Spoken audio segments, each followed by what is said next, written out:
So you're going away on vacation for a few weeks to Disney World, the beach, London, Egypt, the rings of Saturn, your mother-in-law's house.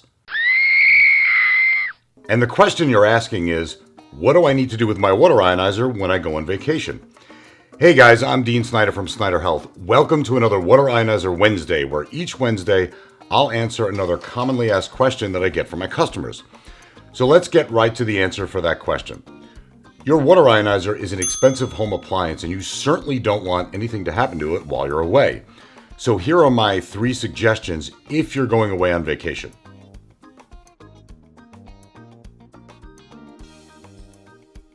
The first thing you should do is unplug the ionizer. Even though most water ionizers have a built-in fuse to protect it from surges, there's no need to take any chances, just in case your home experiences a lightning strike that can travel through the electrical circuits or perhaps a power surge in the electrical supply. The safest and easiest way to protect your ionizer is to simply unplug it. This way you can be sure that nothing will happen to it just in case there is a power surge and the fuse doesn't react fast enough.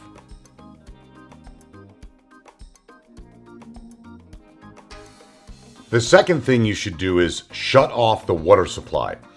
Most people will have their water ionizers on the countertop, in which case it'll probably be hooked up to a faucet diverter on the end of your faucet. In that case, as long as the water supply is shut off, then no water will enter the ionizer. But for those of you that have your ionizers hooked up directly to a cold water main, I'd suggest that you shut the water main valve off so that there's no water pressure heading to the machine.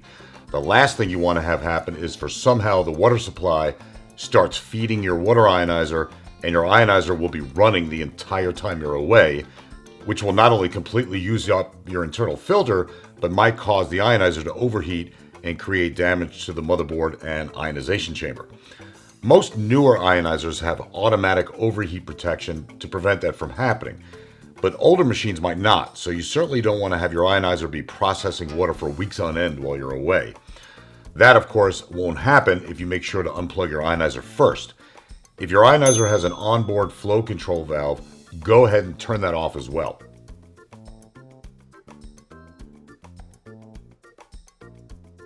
The last suggestion, and probably the most important, has to do with the internal filter.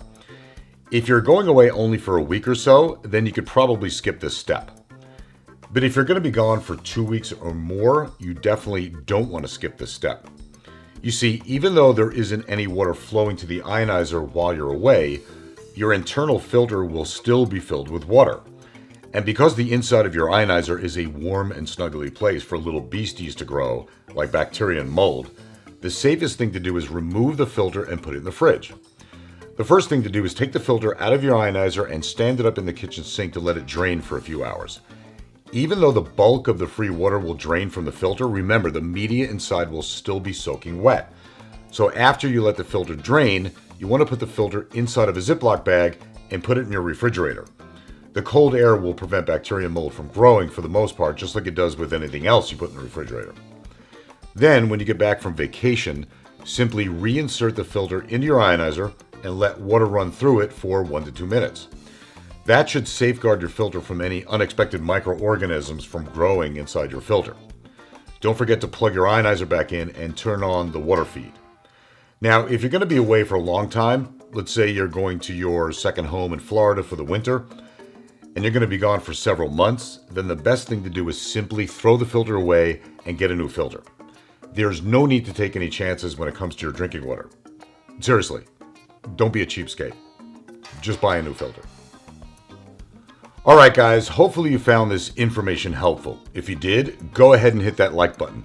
If you have any questions about this topic, make sure to put your questions in the comment section below, and don't forget to subscribe to the channel and hit that notification bell so you don't miss any future episodes. You can subscribe to the channel by clicking on this big round button right here, and you can watch other Water Ionizer Wednesday videos by clicking on either one of those right over there. Until next Wednesday, thanks for watching. Have fun on your vacation. I'm sure you've earned it. I'll see you next week.